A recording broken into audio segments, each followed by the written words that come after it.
Bonsoir à tous, bienvenue dans Club Estac et c'est le président qui est sur le plateau de Canal 32 ce soir. Bonsoir Daniel Mazzoni. Bonsoir. Bonsoir aussi à Sébastien Dallet et Carlos Cassis, toujours Bonsoir. en forme. Bonsoir. Messieurs, ça va bien? En apparence, c'est bon. Alors le Dallettophone est déjà en action. Cette émission, c'est un peu le bilan de la première partie de saison. On évoquera aussi évidemment les affaires juridiques qui secouent un peu en ce moment le club troyen. Mais avant de démarrer, juste le rappel habituel, vos questions par SMS sont les bienvenues. Le numéro ne change pas, c'est le 06 07 33 56 23. Alors président, le dernier match en date de l'Estac, c'était hier soir, un match en retard de la 15e journée du côté de Bayonne, 0-0, plutôt satisfaisant comme résultat. Quelle est votre analyse de cette rencontre ? Oui, plutôt satisfaisant parce que c'était un match nul de bonne qualité. On a retrouvé une équipe qui a pris le jeu à son compte, qui s'est battue, qui était présente dans les duels. Malheureusement, on a été confronté à un terrain assez difficile à jouer où là, pour essayer de pratiquer une technique auquel on est habitué, nous, dans notre jeu, ça a été très très difficile.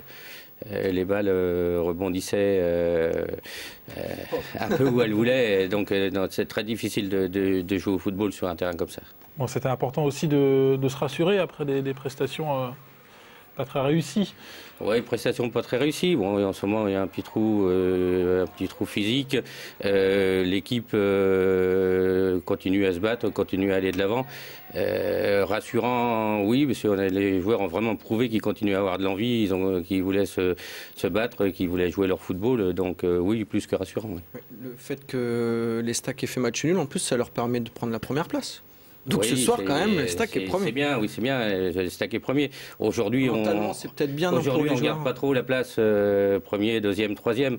On prend les matchs au fur et à mesure comme ils viennent. On essaye de les gagner, de les jouer au maximum, de déployer du jeu. Et si on poursuit comme ça dans ces dynamiques, je ne vois pas trop où sera le problème.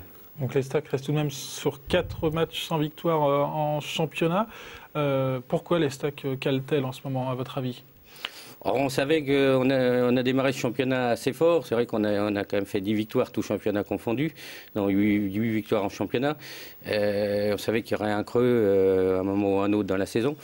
On l'a en ce moment, on vient de le passer. Moi, je dis qu'il vaut mieux l'avoir aujourd'hui que dans la dernière ligne droite, où là, c'est en fin de dernière journée où on joue la montée. Donc tous les clubs auront un creux. Nous, on l'a aujourd'hui. Reims l'a eu au départ, a eu du mal à rentrer dans le rang.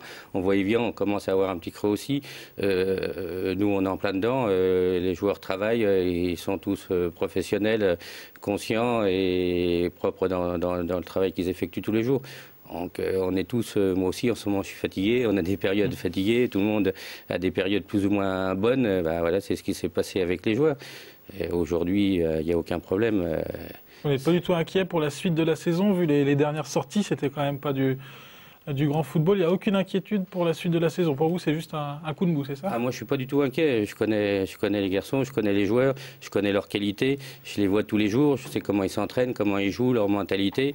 Ils sont passés à travers sur une paire de matchs, oui, c'était pas des bons jours, je dis la fatigue, puis on ne peut pas tenir 38 matchs comme ça en gagnant tous les matchs. C'est sûr, s'ils gagnaient tous les matchs, je serais le premier à le demander, mais il ne faut pas rêver, on ne gagnera jamais tous les matchs. C'est impossible. Pour vous, en tout cas, ça sera inconcevable de ne pas retrouver l'Estac en Ligue 2 la saison prochaine ?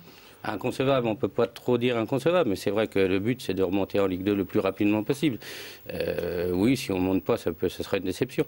Mais maintenant, il faut le faire le plus vite possible, et je crois que les joueurs sont programmés pour ça, ils l'ont bien en tête et ils feront leur jeu jusqu'au bout. Au vu de cette première partie de saison, on peut quand même se dire que l'Estac fait partie des équipes qui montrent quand même le plus de choses et qui sont entre guillemets au-dessus du lot par rapport à ce championnat quand même. Oui, c'est ce que j'ai entendu. Moi déjà au bout de 4-5 matchs, on me disait ça y est, vous allez monter. Non, moi je dis que le championnat national est très compliqué, il sera très long. On prend des points, on a pris des points assez rapidement, tout ce qui est pris est pris. Moi, je dis que non, on fait tout pour monter, mais rien n'est acquis. Dans ce championnat, on voit le match d'hier sur des terrains très difficiles. Où on ne peut pas développer notre jeu, où c'est quand même notre argument. On a une boîte de jeu, on est technique. Là, c'est impossible de jouer. Donc, des terrains comme Bayonne, il y en a d'autres. On a eu Fréjus, on a eu. Elle est dans les arènes. Donc, c'est un championnat piège. Ouais. On est piégé par le terrain, on est piégé aussi par. On est confronté à de jeunes arbitres. Qui sont pas mauvais, mais qui font leur apprentissage aussi. Ouais, malgré tout ça, on a quand même on connaît les joueurs, on sait qu'ils ont pour la plupart le niveau du dessus, et on se rend bien compte sur le terrain quand même que même individuellement, les mecs sont supérieurs quand même. Oui. On a plus l'impression que c'est quand les stacks faillissent, c'est plus un problème, on va dire, peut-être de concentration, d'humilité peut-être. Non, pas d'humilité. Non, il y a vraiment un passage à vide. On est dans une période où il y a un passage à vide. Physiquement, il y a un trou. C'est vrai qu'on a eu une grosse charge de travail depuis le début de la saison. On sait qu'on ne peut pas tenir 9 mois sur le même rythme. Hein. On aura forcément des trous. Et je vous le répète, il vaut mieux l'avoir tout de suite qu'au mois d'avril. Donc c'est pareil, vous parlez de la confiance en cette équipe. Regardez le match d'hier. Si on retire Mikkelsen et Carlier, quelle est la moyenne d'âge de l'équipe? 14 ans et demi peut-être. 21 ans. 21 ans, donc très 21 jeune. Ans, il y a les 11 titulaires. Il y a Couzard qui n'est pas de la première jeunesse non plus. Hein, mais, bon. Donc 21 ans, donc c'est quand même un gros pari que le club fait sur les jeunes. Donc on travaille, on sait qu'il y a de la qualité, on travaille cette saison avec des jeunes et surtout pour l'avenir. On sait que ces jeunes-là, on va les retrouver dans 2 ans, dans 1 an, dans 3 ans. Et c'est là l'intérêt du système. Vous êtes satisfait de vos joueurs, satisfait aussi de l'entraîneur? Je suis satisfait des joueurs parce que tout le monde est vraiment professionnel, tout le monde est bien impliqué dans la reconquête. On a une saison de reconquête, tous les joueurs en sont conscients, personne ne triche. Et ça, on le voit au quotidien, tout le monde joue au maximum. Tout le monde est vraiment dans le même sens. Et au niveau du coach, satisfait aussi du travail de Patrick Remy depuis Très satisfait du travail de Patrick Remy. C'est un entraîneur qui a beaucoup d'expérience, qui a son caractère, qui a son vécu. Et aujourd'hui, je le dis, moi j'ai souhaité que ce soit Patrick Remy dans les premiers choix qu'on a eus en début de saison. Aujourd'hui, je suis toujours dans le même système et je ne regrette pas du tout que ce soit Patrick qui soit aux commandes. Allez, on va retrouver Fabrice Schlosser en régie qui a déjà des questions SMS pour vous, Daniel Mazzoni. Bonsoir Fabrice. Bonsoir Damien, c'est sur ce petit portable que je reçois tous les SMS ce soir et je peux vous dire, je n'ai pas fini. Alors, on va commencer par une série de SMS sur les joueurs. Il y a par exemple Manuel de Rosière qui pose cette question, pourquoi avoir laissé partir Monsieur Bouengo à Châteauroux ? Ah, ça, c'est une bonne question. Pourquoi avoir pris Titi Bouengo, depuis le mercato d'été, souhaitait partir. Il ne voulait pas jouer en national. Il est resté jusqu'à son départ jouer en national à contre-cœur. Il n'avait pas du tout la mentalité nationale, il ne se voyait pas jouer en national, il n'avait pas envie de jouer, il n'avait pas le moral et pour lui et pour le club, il valait mieux qu'il aille lui au niveau qu'il souhaitait, minimum la L2. En tout cas, ça marche plutôt pas mal en plus pour Titi du côté de Château. Allez, d'autres questions SMS, Fabrice? Toujours sur les joueurs, toujours Manuel de Rosière qui pose des bonnes questions, comme vous l'avez dit. Est-ce que Obadi partira à la trêve hivernale? Angoisse. Oui, plus globalement, est-ce que Titi est parti le mois dernier, Titi Bouengo? Est-ce que d'autres joueurs risquent de partir, notamment Obadi, cet hiver? Aujourd'hui, tous les départs qui ont eu lieu ces derniers temps sont faits. Il n'y a aucun départ de programmé et il n'y a aucun joueur qui ne partira au mercato. Allez, une autre question. Une autre question de Fabrice, peut-être toujours au niveau des recrues. Oui, ça me fait peur la sirène, j'ai peur que les Canal 32 brûlent. Eric, allez-vous recruter un attaquant au mercato? C'est la suite des questions. Aujourd'hui, il n'y a pas question de recruter un joueur au mercato. Le problème financier ayant bien été mis au sein du club, Aujourd'hui, clairement, il n'y a pas de nouveaux joueurs de budgétés pour terminer la saison. Ou alors faut que Sébastien donne un petit peu d'argent, c'est ça? À part, Je me change. à part accident, joueur blessé à longue durée ou vraiment une grosse opportunité, mais sinon, non, c'est pas dans les tuyaux. Donc sauf accident. Allez, dernière petite observation par Fabrice.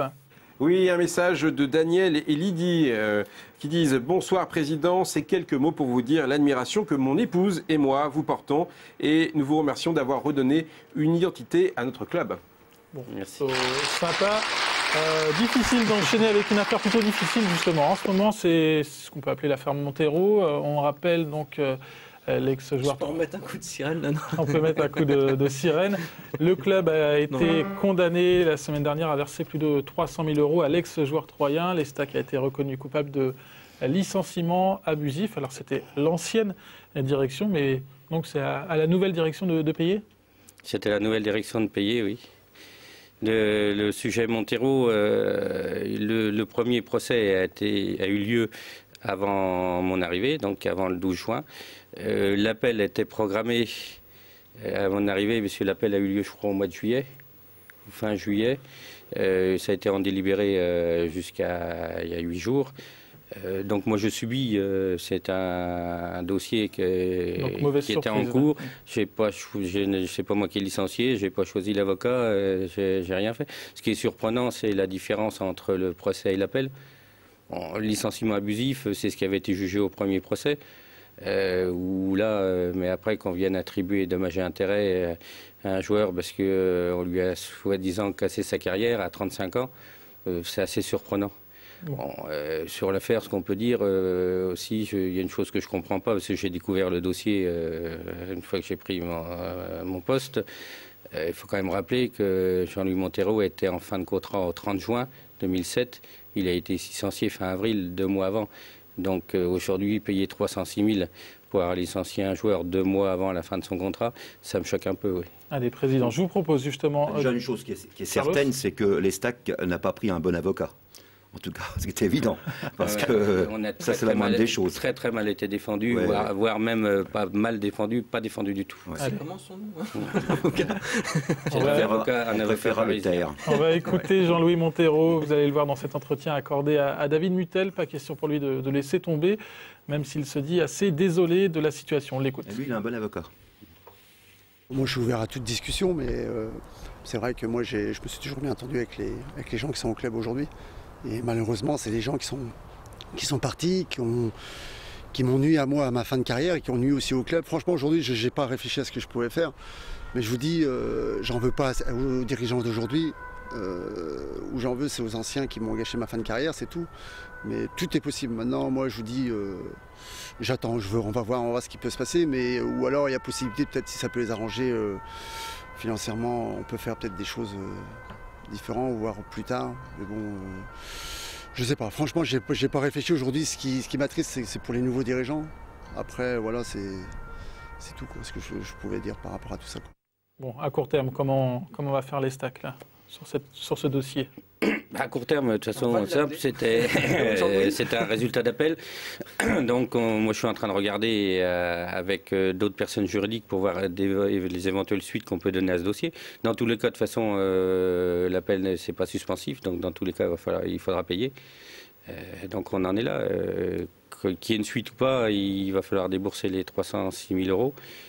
Et dès que Jean-Louis Montero les demandera, on sera obligé de les sortir. Et des discussions sont possibles donc avec Jean-Louis Montero. Vous allez le rencontrer prochainement? Bon, je pense qu'on va se rencontrer rapidement, mais vu son discours, je ne m'attendais pas trop à ce qu'on puisse trouver une solution financière. Bon, on suivra l'évolution du dossier. Messieurs, nous allons marquer une petite pause dans cette émission. On se retrouve dans quelques instants pour la suite de ce Club Estac avec le président Daniel Mazzoni comme invité. À tout de suite.